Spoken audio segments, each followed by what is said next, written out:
We're talking WrestleMania 40, long-term plans, so much more, even WrestleMania 41. Ladies and gentlemen, this is The Angle Show. Yes. Don't forget, we're giving away a World Heavyweight Championship replica belt at 100,000 subscribers. We're almost at 70K. Help a brother out. Tons of prizes, big live stream, so much more happening in the future. Ladies and gentlemen, let's talk about TNA. Last night was the WWE press conference, so a lot of people may have missed this. Maybe they didn't watch it. Maybe they weren't in tune with what was happening. But TNA made an announcement, I should say, for TNA Rebellion. And it's coming back to the Palms Casino in Vegas. Now, I think this is actually a mistake. And I want to talk about it because if you guys have been watching my content, especially when I talk about TNA, a lot of credit has to be given to Scott D'Amore for what he has produced on television for the last several years. And I'm not sure if Anthem believes that they can replicate the success of Hard to Kill at the Palms Casino. But to me, it seems like a little bit of a dumb decision to go back to the same exact place you were. Now, yes, they did a phenomenal job with ticket sales, and yes, they did a great job with the production and everything going into it. But I feel like what they needed to do was bring TNA Rebellion to another arena that is a very good looking one with also similar seating patterns, because at the end of the day, when you go to the same place more than once, especially for a pay-per-view, you got to remember Vegas is more of a tourism destination, and TNA, I don't believe, has that brand recognition in today's day and age where it is strong enough to constantly go back to the same place. You got to check out different markets from time to time. I would like to see that this does extremely well, but I just think it's a little bit of a dumb decision.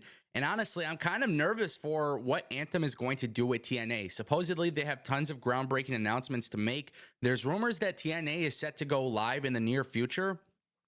There's obviously nothing that's been confirmed from TNA themselves, but without Scott D'Amore being president, I look at this whole company and I'm thinking like, okay, are you really going to do something special here, or are you just going to keep it moving? And I think what TNA has been doing is creating something special where the momentum has been going up, and I'm starting to get the feeling that they're not going to capitalize on that. Now, obviously, I hope I'm wrong, and obviously, I hope they do well here, but it just seems like a weird choice, especially considering that they were just there. And Las Vegas is a tourism spot, so like that's a really big thing that you got to factor in.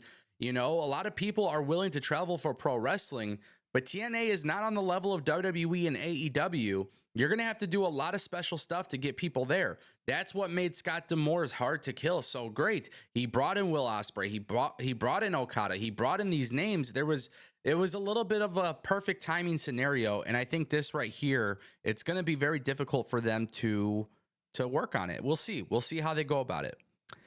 Ladies and gentlemen, some really good news for AEW. They just announced big business, and there's been obviously a lot of talk about AEW. Now, according to Dave Meltzer in the Wrestling Observer newsletter, it was reported that the backstage morale in the company has picked up, and a lot of people are just really happy backstage at AEW.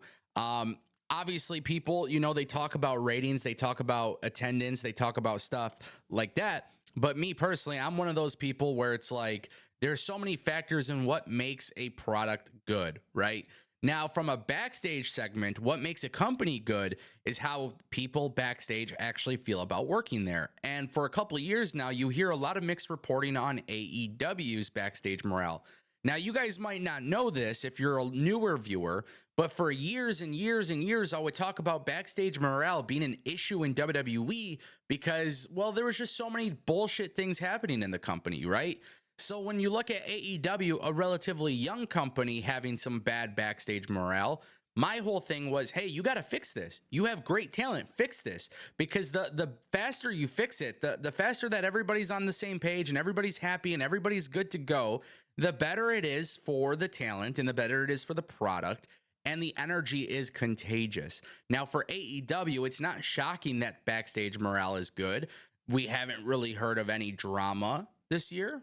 I don't think we've heard of any drama this year. You know, attendance numbers and TV ratings, yeah, they may not be that great, but whatever. We don't care about those things. We care about the product itself. And I would say creatively, AEW has been really stellar this year. You know, and obviously you're going into big business. You're bringing in Mercedes, potentially even Okada. I think we get both of those debuts on big business, but you're doing this, and I can understand why the morale would be good, right? Now, I want to point this out. AEW has had the tendency where pay-per-views happen and something is being talked about more than the pay-per-view itself.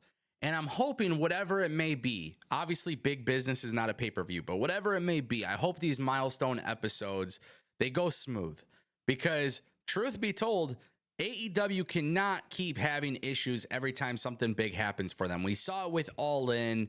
We've seen it so many times with this company. We saw it with All Out, All In. It just seems to me that it's a very interesting pattern that has happened in the past. And I'm hoping that AEW gets through it, because AEW right now as a product is good. And right now the morale is good. And you don't want anything to interrupt that. And that brings us to our final topic. Ladies and gentlemen, the press conference was huge. The Rock turning heel was unexpected. Cody Rhodes changed his mind. He was disrespected. Cody crybabies. The Rock really leaning into the heel persona. But this isn't goofy Rock. This is the Rock who is defending his bloodline. Him aligning with Roman Reigns. Now, if you missed my live stream yesterday, not a big deal, but we did have several thousand people watching live. So shout out to you if you were one of them. But we did have a lot of talk about long-term plans. WWE acknowledging Nick Khan, bringing in The Rock as the board member. Triple H kind of on the fence. Looks like Triple H might be defending the baby faces here. WWE is creating an internal Civil War storyline.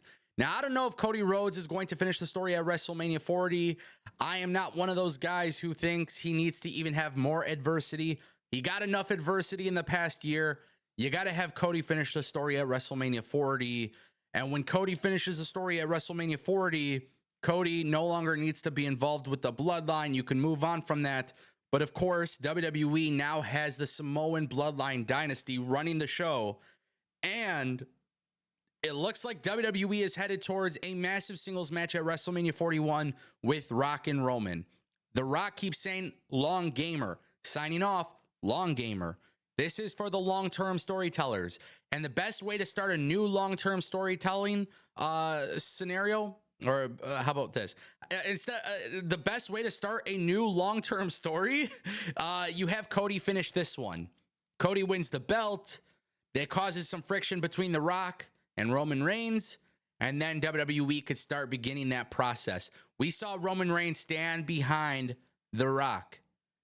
The head of the table doesn't do that. This is going to lead to some really good stuff, but long-term, WrestleMania 41, I think we're in for a treat. I also love the fact that they've incorporated the elements of Nick Khan and The Rock, board members, that type of thing. They're creating something very special here.